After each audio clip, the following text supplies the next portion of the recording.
Okay, this is part 3 of how to live longer for beginners. And what we're showing here is a test tube of blood. So this is, like your purple top test tube. You've drawn blood for your CBC. The red blood cells sediment out to the bottom. The white blood cells stay in the middle here. It's called the buffy coat. And the platelets are in there as well. And then the plasma is on top. And the plasma normally is translucent. You could see through it.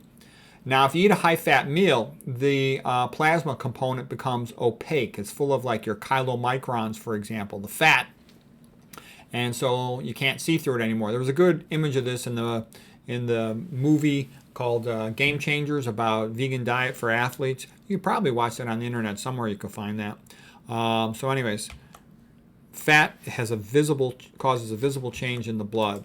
Fat causes red blood cells to stick together. Here's some numbers you want to know. You want to know that an average red blood cell's got a diameter of about 7 microns. A capillary only has a diameter of about 5 microns. You want to know that. The reason is the red blood cell is bigger than the capillary, so it has to fold back on itself to pass through that capillary. That's important because it means the red blood cell has to be kind of flexible.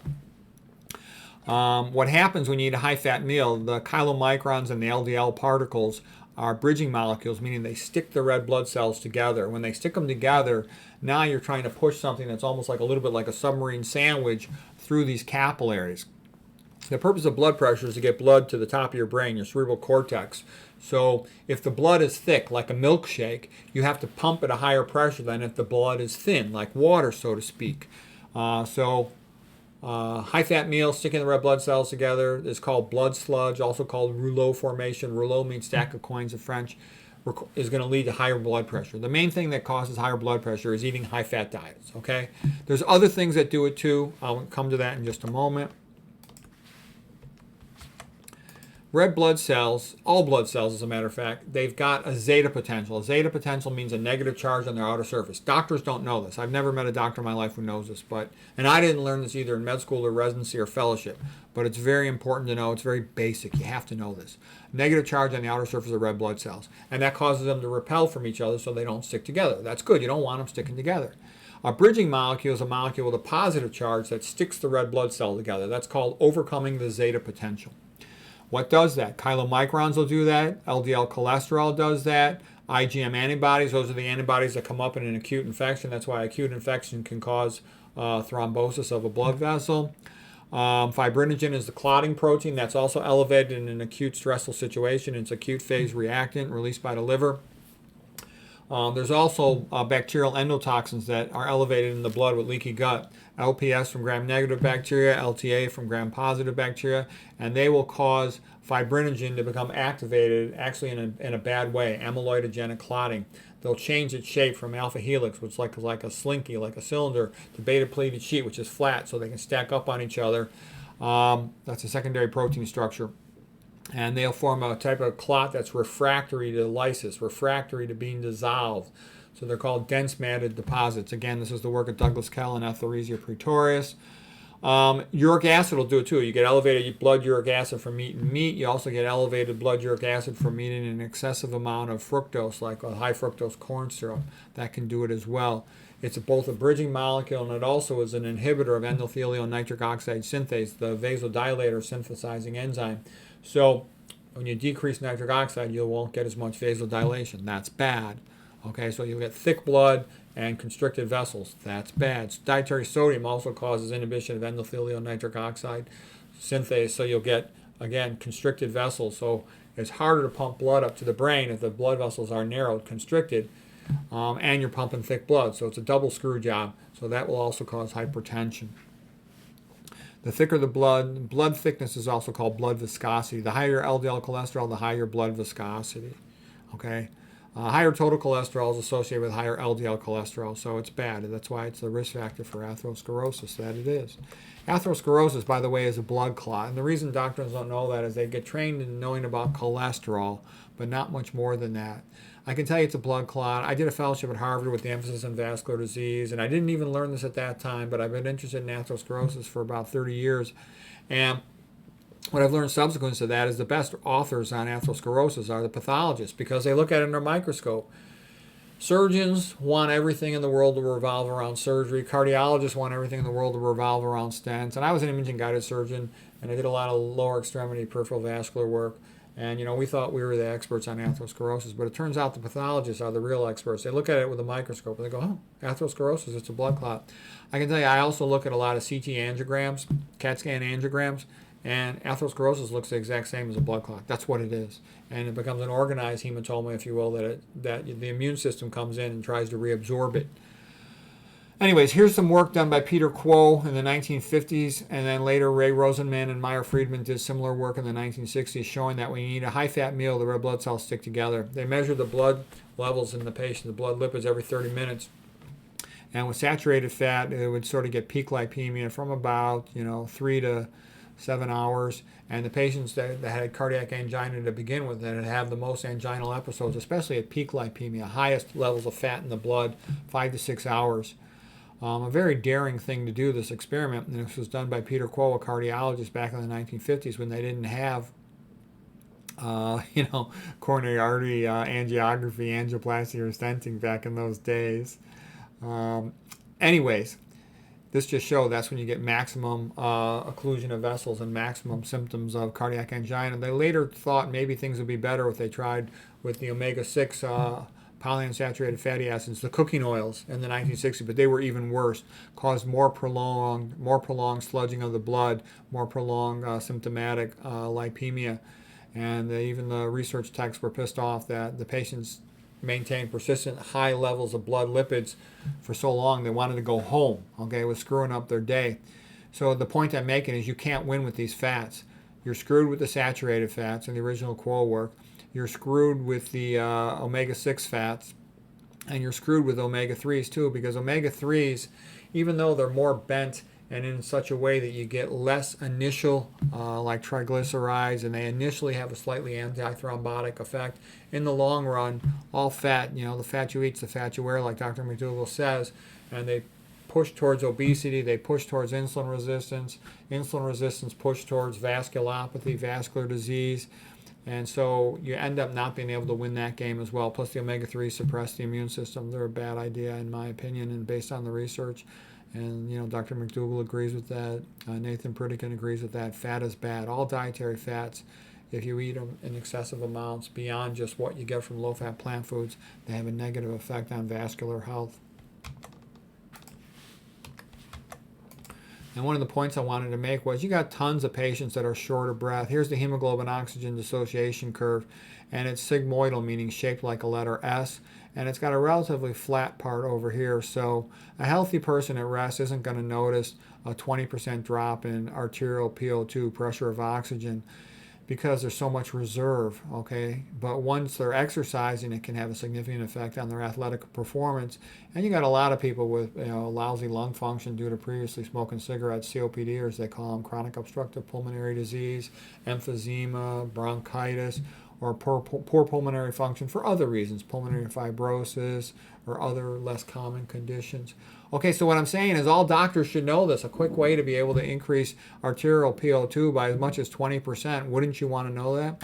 Here's some of the papers that document this. The Friedman paper in Circulation, 1964. And there's also Peter Quo papers. In my longer lectures on atherosclerosis, I go into all these in more detail. But I'm saying all doctors ought to know this, and they don't. Roy Swank showed you could drop oxygen delivery to the brain tissue in a hamster by 35% by feeding high-fat meals. Okay, so it's a big deal. Douglas Kell is the guy who did a lot of that research on postprandial endotoxemia. Etheresia Kell also worked with him. She's the lady PhD from South Africa. So this is where you find all this information. Pretty useful to know. One of the main reasons people age is they plug up their arteries with atherosclerosis, and then everything works good in the body better when it's got good blood flow. All right, so anyways, this is like Dr. McDougall's work on going through the literature on cancer, and what he basically showed is a doubling time. Let's say on average it's about 100 days for a cancer cell. It takes a long time doubling at that rate, as it typically does, 10 years before it gets to be about a centimeter in size and it's detectable. Okay, and the point is by that time it's usually metastasized somewhere else, and that's why he thinks local therapies for cancer are not that useful, that systemic therapy is most important. And the most systemic thing in the world is optimizing your diet and your sleep and your lifestyle, which you can do, 24/7 around the clock. You can give chemo, which systemically goes throughout the body, but it only can be given short amounts of time before it becomes too toxic. That's the limiting variable, and there's a lot of side effects. Nothing but positive side effects from eating the low-fat vegan diet with no oil, getting your sleep and stuff like that. Okay, and again, the typical patient, they think that going to the hospital is going like on a field trip. Here's a, pilgrimage to Canterbury Cathedral by Paul Hardy. Okay, and so what I'm saying is, when you don't cure a disease by taking a picture of it. When you take a picture of a disease, all you've done is take a picture of it. Because, patients, they love to go for CAT scans, for blood tests, for colonoscopies, all this stuff. But what I'm saying is, you don't cure a disease by taking a picture of it. You can have some therapeutic benefit from colonoscopy, removing a polyp, but, a lot better to prevent the polyp by eating low-fat vegan. Plenty of people have had polyps and they've gone away when they go low-fat vegan. I can tell you, when I had a colonoscopy because my mother died of colon cancer, and the gastroenterologist looked at my colon. He goes, your colon is so normal, it's not even funny, is what he told me. I'm not scared of disease. I might piss somebody off, big pharma, and they kill me, but I'm not scared of diseases, okay? The good news is you can really do a lot to prevent the stuff. You also got to pay attention to toxicology, because there's more and more toxins in the food and the water and the air these days, so you want to avoid those as best you can, and you learn about them, you know what to avoid, okay? If you're walking down the street and a car starts coming towards you, go, uh-oh, you jump out of the way, okay? But if the car is invisible, how do you get out of the way? For most people, they're ignorant of all this stuff, so they don't know how to get better because they don't know what to do. We talked about the bridging molecules sticking the red blood cells together, causing hypertension. Got to pump a higher pressure. Normal blood flow should be laminar, meaning the red blood cells are in the center, the white blood cells on the periphery, and then the plasma is right here. So this would be red blood cells in red, WBCs would be in blue, and then the plasma would be on the outer part of the flow. That's called laminar flow, a parabolic blood velocity profile. That creates healthy blood vessels. If you have too much high blood pressure, it bounces against the median divider at a bifurcation. Like, let's say this is going up to the brain. You got the internal carotid inside going up to the brain. You got the external carotid going to the face with the branches on it. When the pressure of the blood is too high and it hits at a median divider, it bounces off of that, causing retrograde flow, also causing turbulent flow. Chaotic flow is turbulent flow. If there's too much of that, because the pressure is too high, the blood vessel lining cells, endothelium it's called, will sense that as a vascular injury. It'll shed the antithrombotic glycocalyx, its lining, and it'll express prothrombotic molecules, and you'll form blood clots on the wall of the artery.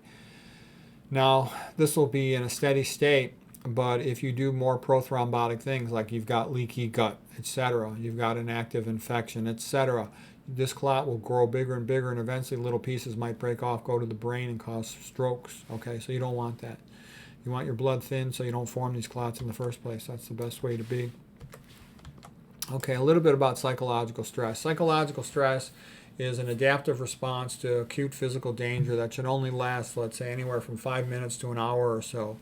The metaphor that you learn in med school and physiology class is being chased by a tiger in the dark.